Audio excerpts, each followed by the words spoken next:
की घटनाओं में जबरदस्त इजाफा हुआ है। ग्रेटर नोएडा स्पोर्ट्स सिटी के पास भीषण आग लग गई। ये आग स्पोर्ट्स सिटी के दीवार से सटी झाड़ियों में लगी।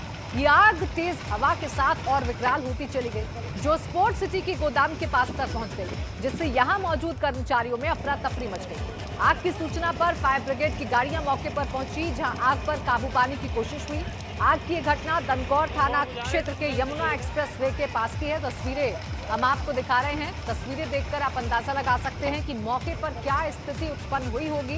बहरहाल दमकल विभाग की जो गाड़ियां हैं वो मौके पर मौजूद हैं और इस आग पर काबू पाया जा रहा है। लेकिन जैसे जैसे पारा चढ़ रहा है, यानी जैसे जैसे गर्मी का ग्राफ चढ़ रहा है, वैसे वैसे आग लगने की खबरें भी सामने आ रही हैं और आग से नुकसान हो रहा है, लाखों के नुकसान भी हो रहा है। ताजा जो तस्वीरें सामने आई हैं वो ग्रेटर नोएडा स्पोर्ट्स सिटी परिसर के पास की है।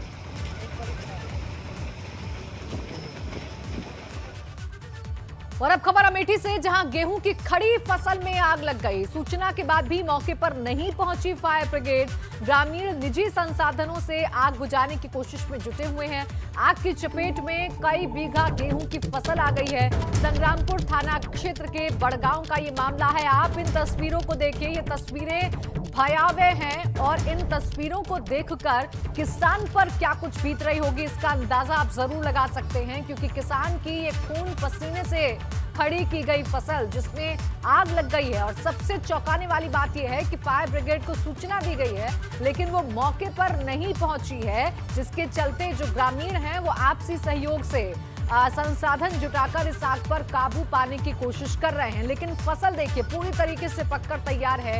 अब जब ये फसल कटने को तैयार थी और किसान अपनी मेहनत का फल पाने वाला था, उससे पहले ही इस फसल में आग लग गई और किसान को यहां पर भारी नुकसान होता हुआ नजर आ रहा है।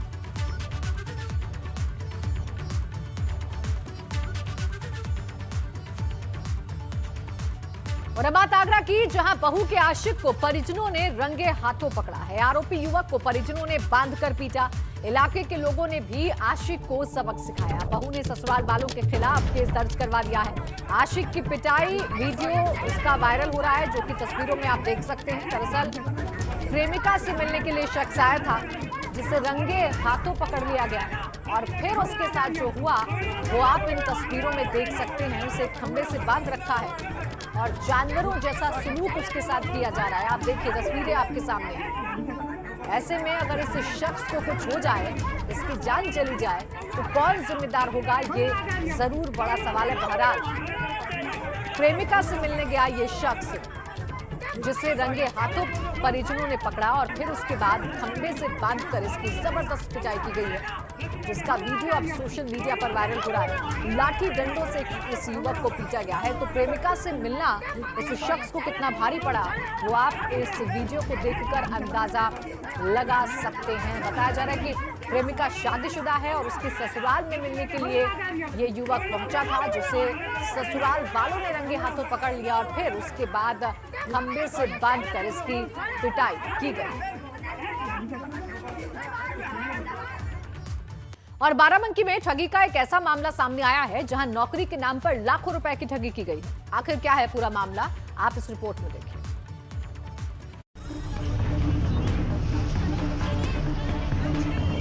आज के दौर में लोगों के बीच रोजगार उसके जीवन का एक ऐसा पहलू है, जहां उम्मीद की छोटी सी किरण भी चमक बिखेरने लगती है, मानो उसके जीवन में उजाला ला देगी। लेकिन कुछ शातिद किस्म के ठग रोजगार दिलाने की आड़ में बेरोजगारों को ऐसे ऐसे तरीके से ठगते हैं, जिसे सुनकर देखकर किसी के भी होश उड़ जाए।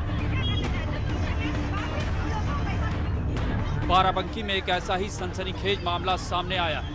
तस्वीरों में देखा जा सकता है कि सड़क पर अचानक भीड़ जमा हो जाती है। कुछ लड़कियां एक महिला से बहस कर रही हैं, तभी वहां पुलिस भी पहुंच जाती है। पता चलता है कि ये महिला लोगों को रोजगार दिलाने के नाम पर ठगी करने वाले ग्रुप की सदस्य थी, जिसे अब पुलिस ने पकड़ लिया है। कौन सी कंपनी है बताइए, कुछ नहीं कि कौन से कर्मचारी, आज क्या हुआ, आज क्या हुआ, आज यहाँ क्या हुआ, आज क्या हुआ था, ठीक हम यही जगह खड़ी हूँ। अच्छा दीदी। दरअसल हुआ यूं कि बाराबंकी में डीएम आवास के सामने दीक्षित नगर में एक smart value PDCS private marketing company खुली, जिसके ऑफिस में रायबरेली के रहने वाले अजय कुमार वर्मा, विंध्या वर्मा के साथ एक महिला सावित्री भी काम कर रही थी। सावित्री लड़कियों को फोन कर इस कंपनी से जुड़ने का लालच देती थी। उसने करीब 45 से ज्यादा बेरोजगार लड़कियों से नौकरी देने के नाम पर 12-12 हजार रुपए जमा कराकर लाखों रुपए की ठगी की। इस दौरान उसने कंपनी की ओर से बाकायदा लेटर भी दिलवाया, जिस पर बालाजी इंटरप्राइजेज छपा है और उसका पता C 4028 सेक्टर 12 राजाजीपुरम लखनऊ लिखा है। आए तो इसको मतलब फोन करके बुलाए कि एक लड़की नई आई हुई है और मतलब वो दूसरी आवाज़ में बात कर रही थी कि यहाँ पे आओ, हमारा एडमिशन होने जा रहा है, मतलब हमारा भी वैसे में ज्वाइन कर लीजिए। तो ये यहाँ पे आई और उसके बाद हमने कहा चलो हमारे साथ वहाँ पे, तो ये नहीं जा रही है, झगड़ा कर रही है यहाँ पे कि जो इसमें वो खेल हुआ कंप्यूटर का कोर्स होगा, तो हम लोग खेल में 12,800 रुपये जमा करवाए, कंप्यूटर में 14,500 रुपये जमा करवाए हैं। ये बता रही थी कि जो है मतलब पढ़ाई के साथ साथ इनकम होगा, हेल्थ का कोर्स करवाया जाएगा। जब हम लोग मतलब इसमें फंस गए, उसके बाद में हमने देखा कि वेबसाइट चेक किया, तब वो स्मार्ट वैल्यू कंपनी का बताया गया, तब हम लोग कार्रवाई करना शुरू किए। इधर पुलिस का कहना है कि इस मामले की जांच की जा रही है। इस तरह का ठगी का एक मामला प्रकाश में आया है, मौखिक रूप से ये शिकायत की गई है। इस प्रकरण में जिस तरह की भी तहरीर प्राप्त होती है, उस पर विधिक कार्रवाई आगे अमल में लाई जाएगी और तदनुसार कार्रवाई की जाएगी। बहरहाल देश में बेरोजगारी का ग्राफ इतना बड़ा और व्यापक है कि ठगी करने वाले कोई न कोई तरीका ढूंढ ही लेते हैं।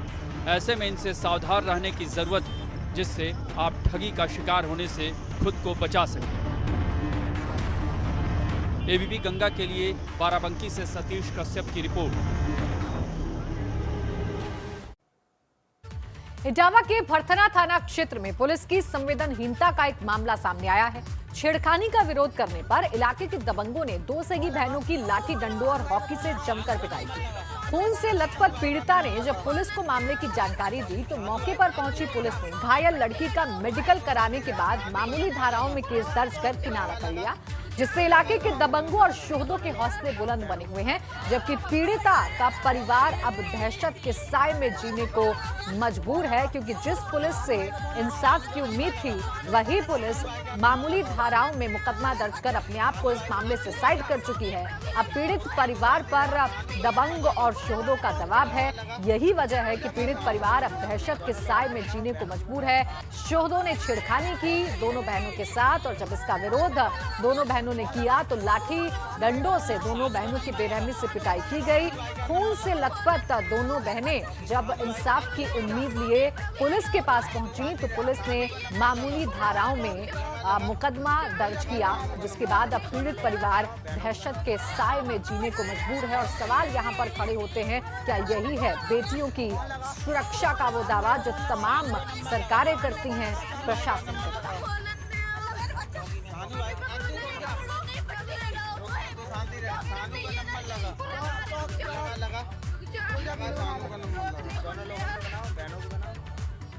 और सिद्धार्थनगर में मानव तस्करी का खुलासा हुआ है। दो नेपाली नाबालिग बच्चों को 43वीं वाहिनी SSB की टीम ने तस्करों से बचाया है।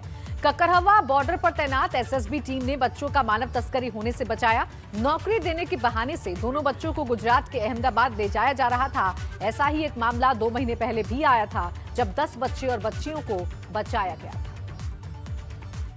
अच्छा क्वेश्चन है, आपने अच्छा किया है। जैसे कि आपको पता है SSB सशस्त्र सीमा बल Indo Nepal border, Indo Bhutan border में मानव तस्करी के रिगार्डिंग बहुत जोर लगाए हुए हैं। हाल फिलहाल ही हमारा 43 बटालियन सिद्धार्थनगर 1-2 महीना में लगातार इसकी बढ़ती जा रही है, और ये कल परसों में भी 1-2-3 महीने हमने रेस्क्यू किया है। ये जारी रहेंगे। हमारा टीम NGOs और सिस्टर एजेंसीज के साथ मिलके बहुत अच्छा से काम कर रही है। और त्रिस्तरीय पंचायत चुनाव के मद्देनजर अवैध शराब माफियाओं के खिलाफ लगातार अभियान चलाया जा रहा है। फतेहपुर पुलिस टीम ने ड्रोन कैमरे की मदद से अवैध शराब कारोबारियों के ठिकानों पर निगरानी की, जिसमें पुलिस को 128 लीटर अवैध शराब बरामद हुई है। साथ ही ड्रोन के जरिए निगरानी के बाद छापेमारी में महिला समेत 6 लोगों को अरेस्ट किया गया है। इसके अलावा 15 क्विंटल लाहन के साथ अवैध शराब बनाने वाली भट्टियों को भी नष्ट किया गया।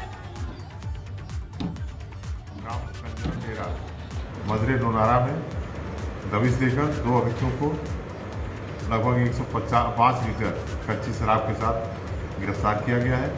नियमानुसार अभी पंजीकृत कर चालान न्यायालय किया जा रहा है।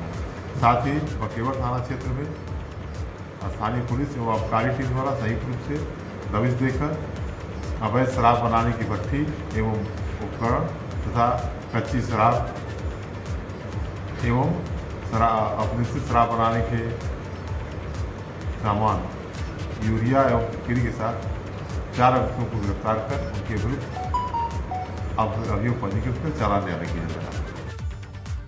सीतापुर पुलिस ने बड़ी कामयाबी हासिल की है। पंचायत चुनाव में गड़बड़ी फैलाने वालों पर निगरानी के दौरान पुलिस ने अवैध हथियारों के खिलाफ बड़ी कार्रवाई की है। देहात कोतवाली पुलिस ने भंडाफोड़ कर 15 असलहा और 18 अर्धनिर्मित असलहे बरामद किए हैं। साथ ही अवैध असलहा फैक्ट्री चलाने वाले 3 आरोपियों को भी गिरफ्तार किया गया है। पुलिस के मुताबिक पकड़े गए आरोपी आने वाले पंचायत चुनावों के लिए असलहे बना रहे थे, जिन्हें लखनऊ, हरदोई, सीतापुर, लखीमपुर सहित आसपास के जिलों में सप्लाई करना था।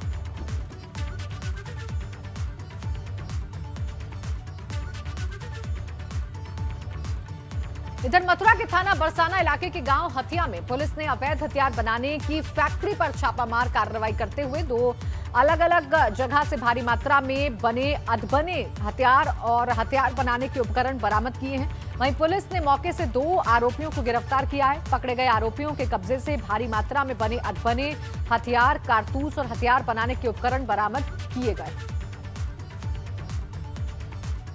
बरसाना के ग्राम हथिया में अवैध शस्त्र बनाने की 2 फैक्ट्रियां पकड़ी गई हैं। इस प्रकरण में 2 अभियुक्त गिरफ्तार किए गए हैं, जिनके नाम असलम शनाफ सुब्बा उम्र 45 वर्ष एवं आमिर शनाफ असलम उम्र 26 वर्ष है। दोनों ही ग्राम हथिया के निवासी हैं। अभियुक्तों के कब्जे से 1 बंदूक 12 बोर एवं 3 तमंचा 315 बोर बरामद हुए हैं एवं 11 कारतूस 12 बोर एवं 9 कारतूस 315 बोर के भी बरामद हुए हैं। अभियुक्तों के कब्जे से अन्य उपकरण भी बरामद हुए हैं एवं अधबने तमंचे भी बरामद हुए हैं। इनके अन्य साथियों की तलाश करके उनके खिलाफ भी अग्रिम विधिक कार्रवाई सुनिश्चित की जाएगी। प्रदेश के ऊर्जा मंत्री श्रीकांत शर्मा ने आज वृंदावन स्थित टूरिस्ट फैसिलिटी सेंटर पर अधिकारियों के साथ बैठक की। इस दौरान उन्होंने जल संचय और वृक्षारोपण के काम को प्राथमिकता के आधार पर करने का निर्देश दिया। श्रीकांत शर्मा ने कहा कि यमुना के दोनों किनारों पर फलदार वृक्ष लगाया जाए। इस दौरान उन्होंने वृंदावन स्थित बिजली घर का निरीक्षण करते हुए परिसर में वृक्षारोपण भी किया।